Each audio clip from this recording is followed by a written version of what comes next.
영상 하나만 그 다음 거 넘겨주실래요? 못생겼죠? 예, 아기. 예. 아기인데요. 굉장히 못생겼고 또 그 이빨이 굉장히 날카롭습니다. 예, 물리면 굉장히 아플 것 같아요. 그렇죠? 예. 근데 여러분 이 도박꾼들을 배경으로 한 영화 있잖아요. 혹시 타짜 보셨나요? 타짜? 예, 거기에 보면 이 사기 잘 치는 사람을 뭐라 그래요? 아귀라고 하잖아요. 아귀. 예, 그런 캐릭터를 붙여서 나오는 걸 봅니다. 저는 그냥 아기이니까 그냥 못생겨서 아기라고 그러는 줄 알았어요. 예, 그랬더니 거기에 꼭 의미가 있더라고요. 뭐냐면 이 아기가 작은 물고기들을 잘 속이는 물고기라고 합니다. 작은 물고기를 잘 속인대요. 어떻게 속이는가 하면 이 아기의 이제 머리 위에 더듬이 같은 것이 하나 이렇게 있는데 안테나 같이 있는데 이 안테나를 이렇게 좌우로 이렇게 막 흔든대요. 흔들면 작은 물고기들이 몰려든다는 거죠. 그때 모래 속에 이제 진흙 속에 숨어 있다가 확 입 벌려서 잡아먹는다는 거예요. 그래서 제일 다른 동물 물고기를 잘 속이는 것이 아귀라고 합니다. 아귀. 그래서 노름할 때 속임수 잘 쓰는 사람을 아귀라고 이렇게 별명을 붙이는 것 같아요. 여러분 요즘 세상 우리가 살아가는 세상도 마찬가지입니다. 오늘날 우리가 많이 접하는 이 광고들을 보면 꼭 아귀 같아요. 이렇게 우리가 막 좋아서 달려들면 확 우리를 잡아먹는 듯한 그런 것을 봅니다. 예전에 여러분 약장수들 보셨죠? 약장수들. 여기 우리 함께 하시는 분들은 다 약장수 시대인 것 같아요. 근데 약장수들이 꼭 그러면 지나가면서 그랬죠. 한 번만 먹어봐. 죽은 사람이 벌떡벌떡 일어나. 이런 얘기하고 막 그러잖아요. 한 번만 발라봐. 모든 상처 다 나. 이런 얘기도 하고 막 그럽니다.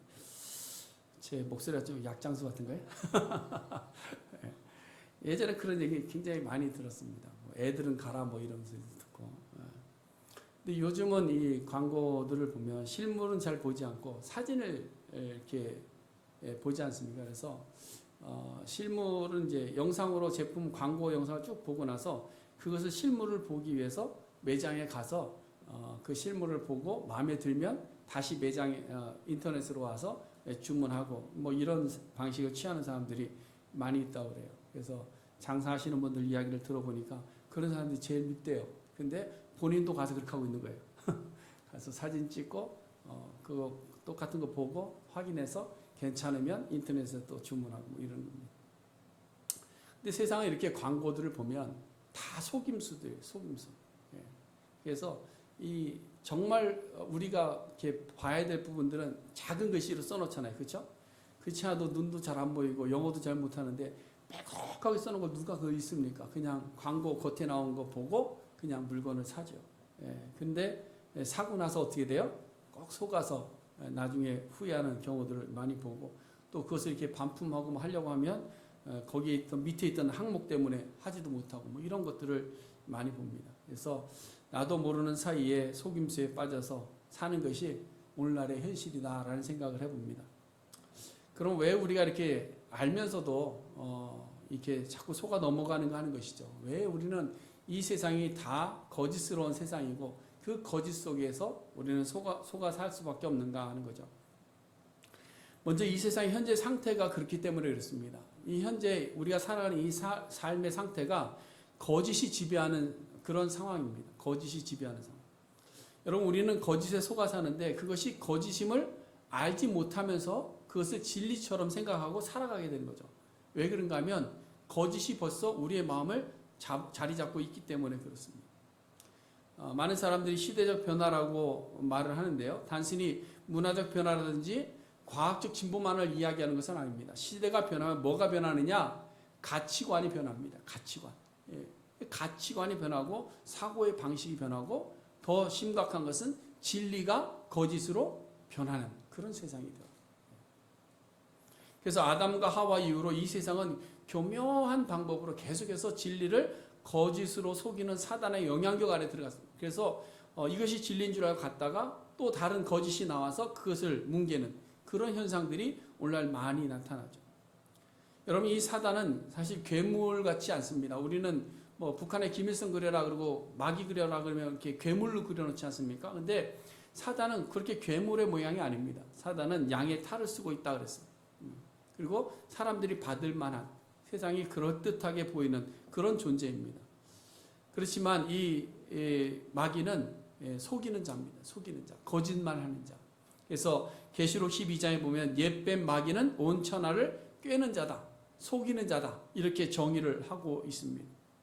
왜 그런가 하면요, 성경에서 뱀 그러면 이 속이는 자로 많이 등장을 하는데 처음 하와에게 접근할 때에 뱀이 하와에게 와서 막 위협하거나 막 협박해서 억지로 사과를 먹인 것이 아닙니다. 연약한 여인을 막 공격하고 위협해서 어쩔 수 없이 사과를 먹게 만든 것이 아니라 하와의 사고방식을 교묘하게 공격한 거죠. 그래서 너무나도 친근하게 대화하면서 그녀가 알고 있는 지식을, 참된 진리를 거짓과 바꾸어 놓아 버린 거죠. 그것이 마귀가 하는 일입니다. 그래서 하와가 이 거짓을 선택해 버려서 이것이 진리인 줄 알고 선택해 버린 거예요. 그것이 죄입니다. 죄. 오늘날 마찬가지예요. 오늘날에도 계속해서 거짓으로 가득한 세상들이 우리에게 다가오고 있는데 그 거짓을 우리가 깨닫지 못하고 그것이 참인 줄 알고 쫓아가더라라는. 왜 이렇게 세상이 거짓을 추구하며 거짓이 진리로 둔갑하는 세상이 되고 있는가 하면요, 여러분들 잘 생각해 보세요. 사단이 공격하는 대상이요, 누군가 하면 지도층입니다. 지도층들. 그러니까 정계나 재계나 이런 지도층들, 아니면 사회 지도층들, 소위 말하는 엘리트들, 지성인들을 공격합니다. 그래서 그들이 막 좋게 보이고 화려하게 보이는 모습들을 우리는 많은 사람들이 보고 어떻게 해요? 아, 저렇게 사는 것이 진리인가 보다. 아, 저렇게 사는 것이 맞는가 보다. 아, 저렇게 사는 것이 행복인가 보다 하고 그것을 쫓아가게 만들어요. 그것이 거짓인도 모르고 쫓아가게 만들어요. 그러나 여러분, 그들은 하나님 없는 지식과 하나님의 형상을 배제한 인간론과 하나님의 나라에 대한 무지 속에서 오직 현재 육체적 삶에만 집중한 그런 행복을 말하고 그런 행복을 보여주고 그것이 행복이라고 자랑하고 있다는 거예요. 근데 우리가 그것을 그대로 따라가는 거예요. 따라가는 거예요. 우리의 세상적인 신앙적인 가치관이 세상을 바라보면서 바뀌어가고 있는 거예요. 그래서 여러분, 언제나 보면 가르치는 사람이 참 중요합니다. 그렇죠? 가르치는 사람. 지도자들이 중요해요. 학교에서는 누가 중요할까요? 선생님들이 중요해요. 근데 선생님들이 잘못된 사상을 가지고 있으면 그 사상 아래에서 배운 모든 학생들은 어떻게 될까요? 똑같은 사상으로 변해버리는 거예요. 교회도 마찬가지입니다. 그래서 거짓된 것을 가르치게 되면 배우는 사람들은 그 거짓이 진실인 줄 알고 살아가게 되는 거예요. 방송에서나 아니면 지도층의 일부분의 사람들이 말 한마디 한마디, 그들의 행동 하나가 우리에 대한 가치에 대한 정의를 바꾸어 놔버립니다. 바꾸어. 그래서 문화가 굉장히 무서운 겁니다. 굉장히 무서운 거예요. 그래서 문화 전쟁이라는 말을 표현을 쓰죠. 그렇죠? 그래서 어디를 지배하게 되면 뭘 먼저 바꿔놓습니까? 그들의 삶의 문화 자체를 바꾸는 거예요. 바꾸는 거예요. 그래서 문화가 사회를 지배하고 정복하는 힘을 가지고 있다는 거예요. 우리 어린 자녀들도 마찬가지입니다. 지금 이 미국 문화에 물들어 있다 보니까 아무리 신앙을 이야기해도 그 신앙이 잘 먹히질 않아요. 시대가 악해져 있기 때문에, 그 악한 시대가 정의처럼 살아가고 있기 때문에 하나님의 말씀이 거짓으로 들린다는 거예요. 협박으로 들리더라는 거예요. 여러분, 지금 이 세상은 마귀가 들끓고 있습니다. 그리고 끊임없이 우리에게 헛된 말들로 세상을 자꾸 변화시켜가고 있어요. 어떻게 변화시켜요? 악한 모습으로 변화시켜가고 있어요. 거짓된 것으로 변화시켜가고 있는 거예요. 그럼 이 마귀의 거짓 속임수는 과연 무엇을 가지고 무엇을 노리고 우리에게 다가오는 거예요? 무엇을 노리고? 우리에게 허점이 있기 때문에 그것을 노리고 오는 건데요. 그게 뭐냐면 우리의 마음속에 자리하고 있는 욕심입니다. 욕심. 마귀가 우리의 욕심을 너무나도 잘 알아요. 그래서 그거를 건드는 거예요. 그걸 자극하는 거예요. 그 욕심을 자꾸 부채질하는 거예요. 그래서 욕심으로 이런 모든 것들을 바라보면서 아, 저것이 행복이구나 하고 쫓아가게 만들어버려요. 거짓인지 모르고 가는 겁니다. 여러분, 창세기 3장에서 뱀이 여인에게 속삭였던 헛된 거짓말의 내용을 한번 보세요. 여러분, 창세기 3장 보시면 4절에 이렇게 되어 있습니다. 뱀이 여자에게 이르되 너희가 결코 죽지 아니하리라. 근데 하나님의 말씀은 뭐였습니까? 먹으면 반드시 죽으리라. 그런데 뱀은 와서 너희가 결코 죽지 아니하리라. 여러분 같으면 야, 너 이거 먹으면 죽어. 이 소리와 아니 그래도 넌 살아.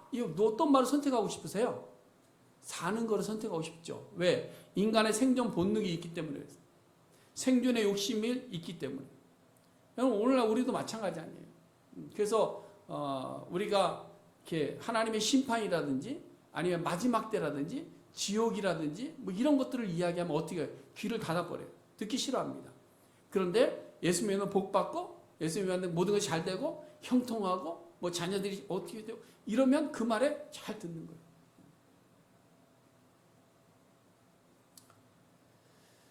여러분 우리가 신앙생활을 하면서도 사실 진실을 듣기보다는요 거짓된 말인 줄 알면서도 그 거짓된 말에 우리의 마음을 빼앗길 때가 너무나도 많습니다. 그렇잖아요? 거짓된 것을 알면서도 따라가요. 그래서 간혹 그런 말 하죠. 나도 다 알아. 압니다. 그러나 그런 말 하지 말고 지금 내 마음 위로되는 말을 좀 해주세요. 지금 당장 내가 위로받고 원하는 거지 내가 그거 모르는 게 아니라 다 압니다. 이래요. 근데 사실 모르는 거예요. 그러니까 하와가 선악과를 알게 하는 열매를 먹으면 죽는다는 말과 죽지 않는다는 말을 두 가지 다 아는 거예요. 죽는다는 것도 알아요. 그럼에도 불구하고 지금 당장 내 마음속에 다가오는 것은 뭐냐? 너 결코 죽지 않는다. 이 뱀의 말이 너무나도 꿀과 같이 들리는 거예요. 그러니까 그래서 그것을 덥석 무는 겁니다. 그 다음에 5절도 보시면 너희가 그것을 먹는 날에는 너희 눈이 밝아져 하나님과 같이 되어서 선악을 알게 된다. 얼마나 좋아요. 너희가 하나님처럼 된대. 여러분들이 교회에다가 헌금을 10,000불씩만 하면요 하나님 됩니다. 하시겠어요? 안 하시겠어요?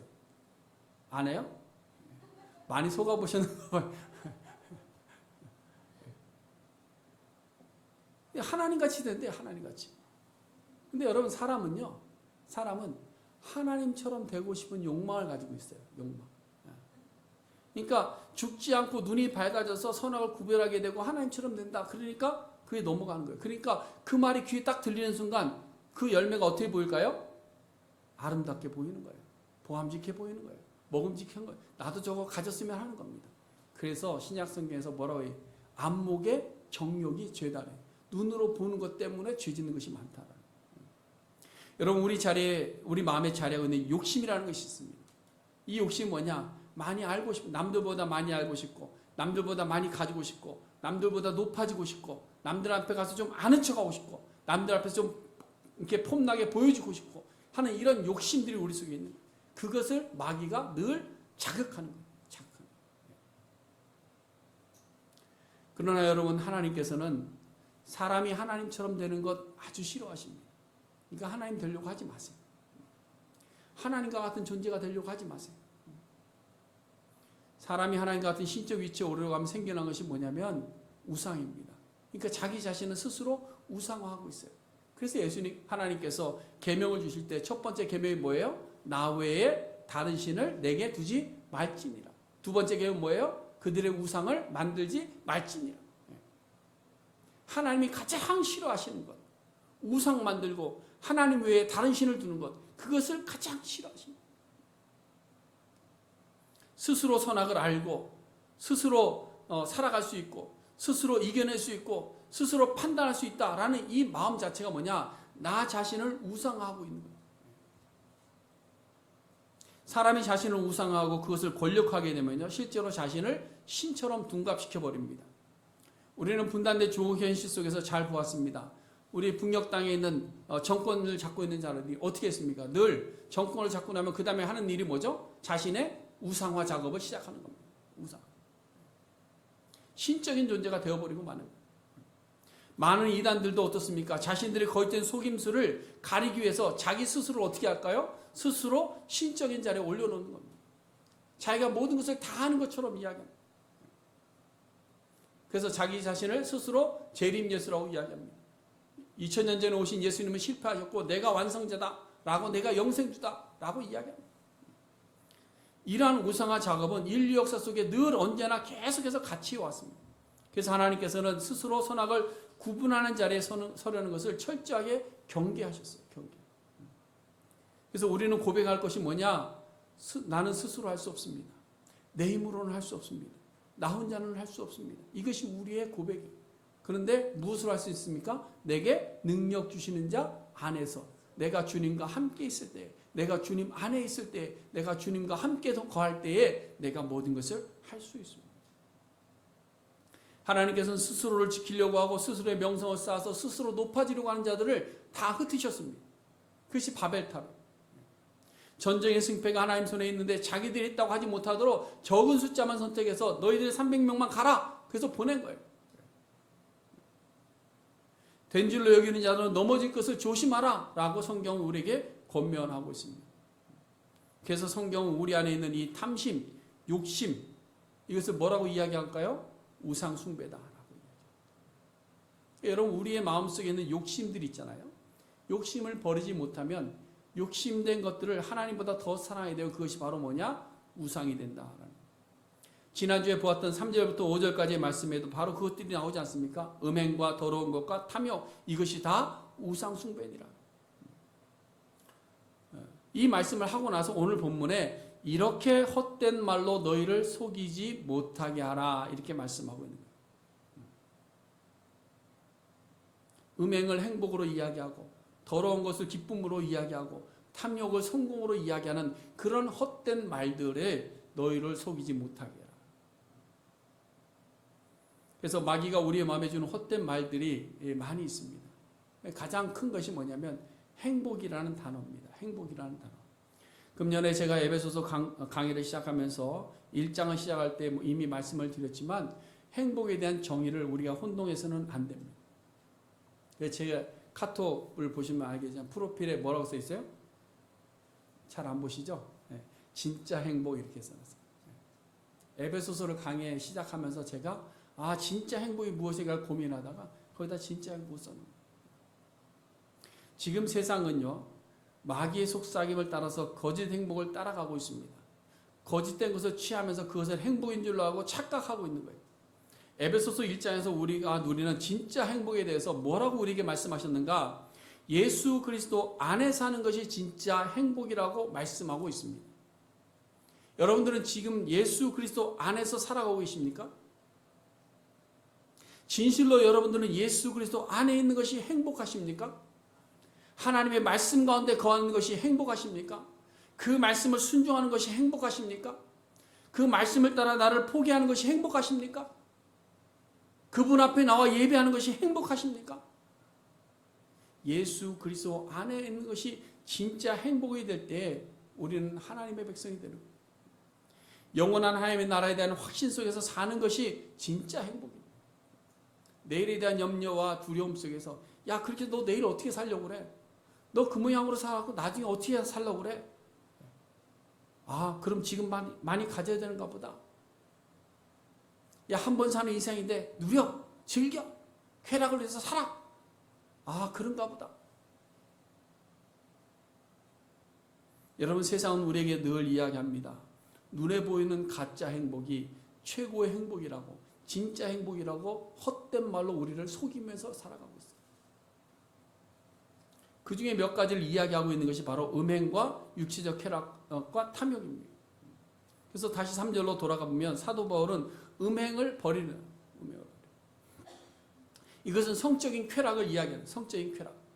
그뿐만 아니라 우리 육체적인 만족을 누리려고 하는 모든 욕심들을 이야기하는, 그 모든 것들을 버려라. 여러분, 창세기 6장에 보면요, 노아의 홍수 이전에 사람들의 마음의 죄악의 상태를 어떻게 이야기합니까? 그들이 생각하는 모든 계획이 항상 악할 뿐이다. 근데 이 악한 게 대체 어떻게 악했느냐? 누가복음 17장 27절에 보니까 노아가 방주에 들어간 날까지 사람들이 먹고 마시고 장가두고 시집갔다. 이렇게 표현하고 있어요. 결혼하는 것이 무슨 악함인가? 라는 이야기이겠지만 먹고 마시고 육체적인 쾌락을 위해서 살아가는 모든 것들이 마지막 때가 있음을 알면서도 자기 육체만을 위해서 살아가는 것들이 악하다라는 것을 이야기하고 있습니다. 홍수 심판에 대한 경고가 있었습니다. 근데 그거 무시하고 육체적인 쾌락과 만족을 위해서 살아가더라. 그것을 사도 바울은 음행이다 이렇게 이야기하고 있습니다. 그리고 모세가 십계명을 받으러 산에 올라갔을 때 산 아래 백성들이 어떻게 했습니까? 금송아지를 만들어 놓고 그 앞에서 뛰놀았습니다. 근데 우리말로 이야기하면 그들이 우상을 만들어 황금송아지 앞에서 예배한 거예요. 그럼 예배 잘 드렸는데 왜 그들에게 진노가 임했느냐? 그들은 그 아래서 헛된 신을 만들어 놓고 헛된 형식 속에서 거짓에 속아서 춤추며 노래하며 우리들 속에 만족이 있으면 그것이 정말로 하나님 앞에 사는 진짜 행복인 줄로 착각하고 있었던 거예요. 제가 이 말씀을 보면서 굉장히 무서운 것이 뭐냐면 오늘날 교회가 혹이라도 이런 금송아지를 만들어 놓고 그 앞에서 뛰놀면서 우리만 만족하며 기쁘면 되는 줄 알고 우리가 기쁘고 행복하면 아 우리 교회 와서 참 은혜 받았다 이렇게 표현하고 있지는 않은지, 정말로 하나님 앞에서 내가 죽어지고 하나님 앞에서 하나님 예수 없으면 살 수 없음을 고백하며 예배하는 것이 아니라 그저 우리가 모여서 행복한 것을 가지고 은혜로 착각하고 있지는 않는지.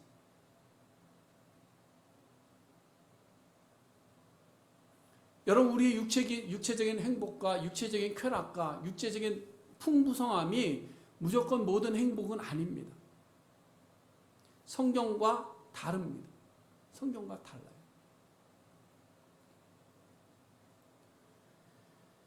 오늘날 육체적 쾌락을 진짜 행복으로 알고 거기에 매여 사는 사람은 굉장히 많습니다. 부부관계를 떠나서 외도의 삶을 살아갑니다. 여러 여인들을 거느리고 여러 남자들 거느리고 살아갑니다. 그런데 그거를 뭐라고 또 표현합니까? 능력이래요. 예전에 한번 그랬잖아요. 한국에. 결혼한 유부남 유부녀들이 애인 없으면 바보라고. 이것을 세상 가운데 그대로 드러내고 있는 세상이 지금 되고 있는 거예요. 근데 그것을 믿고 있는 거예요.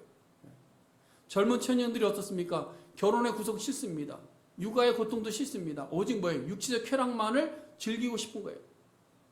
그러니까 결혼하지 않고 육체적인 만족을 누릴 수 있는 그 삶을 살아갈 수 있을 정도면 괜찮다라는 거예요.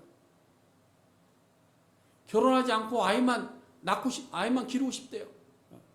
그러니까 정치권에서 무슨 이야기 합니까? 결혼이란 제도 속에서 자녀 낳지 말고 결혼제도 밖에서 낳는 자녀를 낳는 것을 우리가 이렇게 권장하자. 정치권에서 그 얘기를 하고 있는 거예요. 근데 그 말을 맞다. 그러면 되겠네. 이러고 있는 게 오늘날 세상입니다. 심지어 청소년들도 육체적인 쾌락을 즐기기 위해서 뭐예요? 도둑질하고 다른 사람 상의하고 그것을 빼앗은 돈으로 자기의 쾌락을 해서 살아가고. 한 번 사는 세상이라고 육적인 만족을 충분히 누리는 것이 행복이라고 속삭이는 이야기들을 다 듣는 겁니다. 그것이 진짜인 줄 알고 살아가는 거예요. 그러나 여러분, 모든 것이 헛된 말들입니다. 헛된 말. 그뿐 아니라 탐욕은 어떻습니까? 세상은 욕심을 내야 성공한다고 그러잖아요. 그렇죠? 욕심이 없으면 성공 못합니다. 그렇죠? 욕심이 있어야 된다고 그래요. 근데 세상은요, 과정보다는 무조건 많은 것을 취하면 그것이 행복인 줄 압니다. 그것이 성공인 줄 알아요. 그러다 보니까 이 세상에 뭐가 많으냐? 사기꾼들이 너무 많아요. 세상에 믿을 사람 있다 없다? 없어요. 이 답은 빨리 나오네. 세상에 믿을 사람이 없어요. 부동산 사기 있죠. 주식 사기 있죠. 요즘은 또 코인 사기 있죠. 대출 사기 있죠. 어떻게 해서든 속여서라도 그 사람 걸 빼앗아서 나의 부를 누리려는 거예요. 그것을 자랑 삼아 드러냅니다. 그러니까 나도 저렇게 살면 좋겠다. 헛된 욕심을 꿈꾸게 되는 거예요. 근데 이러한 육체적 쾌락의 모습을 탐욕으로 쌓아 올린 부는 세상의 최고의 가치로 둔갑시켜놓은 헛된 말들입니다. 이걸 누가 하느냐? 마귀가 하는 거예요. 마귀가 세상의 지도자들과 세상의 그 엘리트들을 이용해서 그러한 세상을 만들어버리는 거예요. 그러나 여러분, 이 마귀의 때가 영원하지 않다는 것을 믿으시길 바랍니다. 이 마귀의 때는 영원하지 않습니다. 여러분, 오늘 본문에 보시면 헛된 말로 속이는 이 불순종의 아들들에게 뭐가 임한다고 그랬어요? 하나님의 진노가 임한다. 믿으십니까? 세상의 불순종의 아들들, 헛된 말에 속아서 사는 사람들에게 하나님의 진노가 임한다는 거예요. 설마? 아니에요. 하나님의 말씀은 1.1획도 변함이 있다 없다? 우리가 신앙하고 하나님의 말씀을 진리로 믿기 위해서는 반드시 전제되어야 되는 것이 뭐냐면 하나님의 이 진노를 전제해야 되는 겁니다. 하나님을 경외하고 두려움으로 떨릴 수 있는 것은 하나님의 진노하시는 하나님을 알기 때문에 그 앞에 두려움과 떨림으로 살아갈 수 있는 거예요. 근데 하나님의 진노와 하나님의 심판을 무시하거나 귀를 닫아버리면 하나님의 말씀 우리에게 하나님의 말씀으로 들리지가 않는 거예요. 그러나 앞서도 말씀드렸지만 점점 세상은 말할 것도 없고 교회는 듣기 싫어합니다. 하나님의 진노의 말을 듣기 싫어합니다. 하나님의 심판에 대해서 듣기 싫어합니다. 귀를 닫아버립니다. 강단에서 하나님의 심판 이야기 안 합니다. 요즘은 다 강단이 하나님의 심판을 이야기하면 교인들이 다 떨어져 나간다. 왜 우리를 협박하냐는 거예요. 그렇지 않아도 힘든 세상인데. 그러나 여러분, 하나님의 진노와 심판이 없다면 우리가 하나님을 의지해야 될 아무런 이유가 없는 겁니다. 우리가 하나님의 진노와 심판을 불신한다면 성경을 읽을 이유가 없는 겁니다. 성경을 읽어도 어떻게 읽느냐? 사람의 교훈으로, 윤리책으로 그렇게 보게 되는 거예요. 그러나 우리의 현재의 삶은 죽음으로 끝이 나는 것이 아니라 영원한 삶으로 연결이 됩니다. 하나님의 진노는 그 안에 있습니다. 영원한 삶은 상급의 영생과 진노의 형벌로 분명히 나뉘어진다고 성경이 우리에게 이야기하고 있는 겁니다. 여러분, 하나님의 진노는 마지막 심판에서도 이루어지지만 미래의 것만은 아닙니다. 하나님의 진노는 지금 이 자리에서도 임한다는 사실을 우리가 꼭 기억해야 됩니다. 일일이 다 언급하지 않아도요, 우리가 성경을 읽으면서 이미 다 보았겠지만 우리가 불순종의 아들과 같은 삶을 살아갈 때에 우리의 삶 속에 하나님의 이 진노가 즉각적으로 임할 때가 많이 있었습니다. 탐욕의 마음으로 자기 동생을 죽인 가인에게 하나님께서 진노하셨어요. 그래서 가인을 그 다음에 삶이 어떻게 됐습니까? 유리하는 자가 되게 했다. 유리하는 자. 이스라엘 백성들이 광야에서 음란히 행하면서 불순종했습니다. 그래서 하나님의 진노가 어떻게 임했습니까? 그들이 광야를 40년 동안 돌게 만들었어요. 다윗이 어떻게 했습니까? 음행한 연고로 남의 여인을 바라보고 그 음행한 연고로 하나님의 진노를 받았습니다. 그래서 그 아들을 잃어버리게 됐습니다. 아나니아 삽비라가 성령을 속였습니다. 그래서 자기 일부를 감추고 자기 욕심을 가지고 일부를 감추었다가 하나님의 진노가 그 자리에서 임해서 그 자리에서 죽임을 당했습니다. 이렇게 성경을 보면 하나님의 진노는 영원한 하나님의 나라에서 갈려지는 것도 있지만 오늘날 우리의 삶 속에서도 그대로 임하신다는 사실을 우리가 기억해야 됩니다. 자, 그럼 우리가 하나님의 진노 아래 들어가지 않으려면 어떻게 되느냐? 어떻게 되느냐? 오늘 본문 6절과 7절에 말씀하시기를 속지도 말고 속이지도 말아라 이렇게 이야기하고 있어요.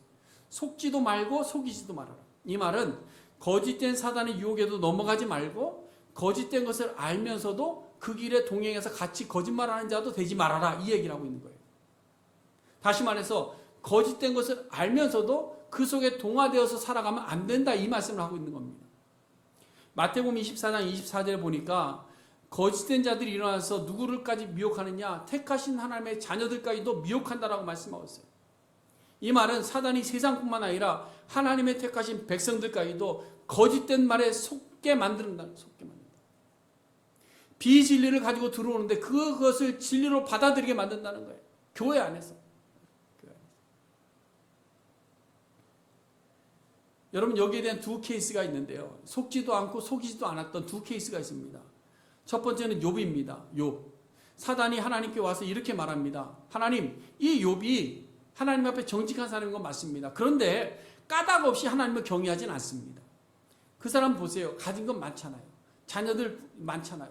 가진 거 풍성하니까 욥이 가진 것 많고 등 따숩고 배부르니까 하나님 경외한다고 나오는 거예요. 그거 다 뺐으면 욥도 분명히 하나님 욕할 겁니다. 그 거짓말로 하나님께 그래 그럼 한번 해봐라. 그래서 마귀가 와서 욥이 가진 것을 다 뺏어갔습니다. 그럼 만약에 욥이 인생 목표가 물질과 풍요로움에 있었다고 한다면 그 거짓에 속아서 다시 재물을 얻을 길을 위해서 달려갔겠죠. 그렇죠? 하나님을 원망하고 그 부인이 이야기한 것처럼 하나님을 원망하고 욕하고 그냥 또 뭘 재물을 위해서 달려갔을 겁니다. 그런데 욥은 뭐라고 그랬습니까? 주신 이도 여호와시오. 취하신 이도 여호와시오. 모든 것이 여호와.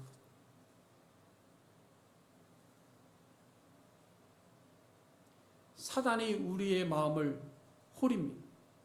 가진 것을 빼앗아서 버립니다. 그러면 가진 것을 빼앗기면 우리는 어떻게 됩니까? 절망하고 넘어지고 또 하나님을 불신하고 하나님께 원망하고 하지 않습니까? 또 우리가 많은 것을 가지면 어떻습니까? 도리어 그것이 하나님의 복이라고 이야기합니다. 우리는 물질에 흔들리는 자가 되어서는 안 돼요. 예수님도 보세요.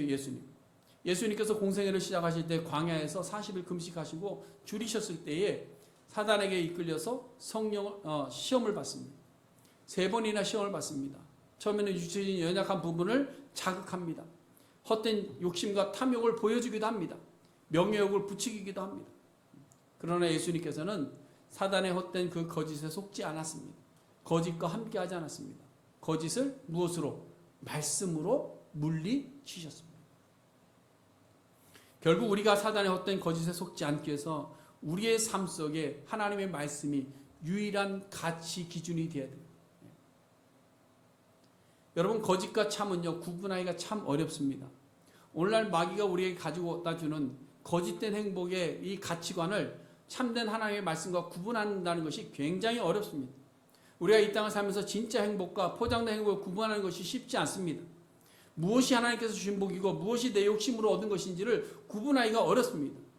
원인이 어디 있느냐, 왜 구분하지 못하느냐, 2가지입니다. 하나는 무지고 두 번째는 불신입니다. 하나님의 말씀에 대해서 무지하면 무엇이 진리인지를 알 수가 없는 거예요. 그렇지 않습니까?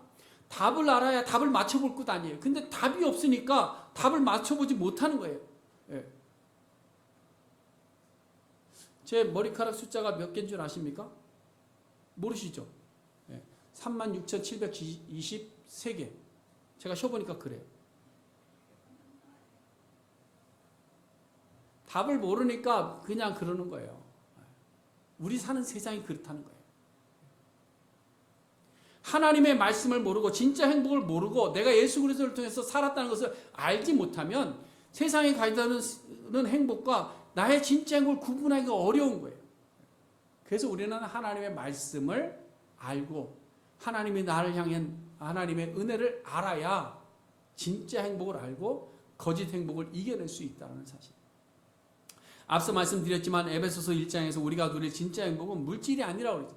육시적 쾌락이 아니고 세상적 성공이 아니고 오직 예수 그리스도를 믿는 그 자체, 예수 그리스도가 내 마음에 들어오시고 내가 예수 안에 거하는 그 자체가 우리에게는 행복이다라는 사실이에요. 그것이 진짜 행복인데 그 진짜 행복 속에 우리는 빠져들지를 못하는 거예요. 알기는 알지만 빠지지를 못하는 거예요. 그 행복감을 누리지를 못하는 겁니다. 왜 그러냐? 무지하기 때문에. 뿐만 아니라 우리가 하나님의 말씀에 무지한 다음에 하나님의 진노에 대해서 불신하게 되면 그렇습니다. 세상의 흐름을 따라가는 것이 영원한 죽음의 길이라는 것을 알면서도 우리가 말씀을 불신합니다. 설마 정말 그럴까? 정말 마지막에 있을까?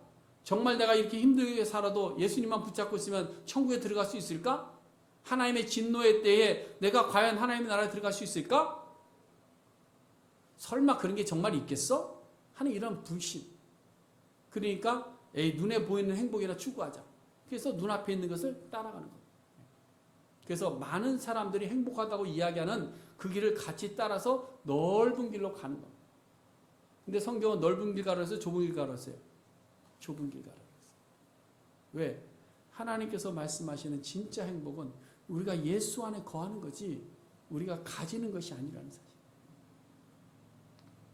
사랑하는 성도 여러분, 세상은 지금도 헛된 거짓으로 가득한 세상입니다. 우리를 헛된 말들로 속이고 있습니다.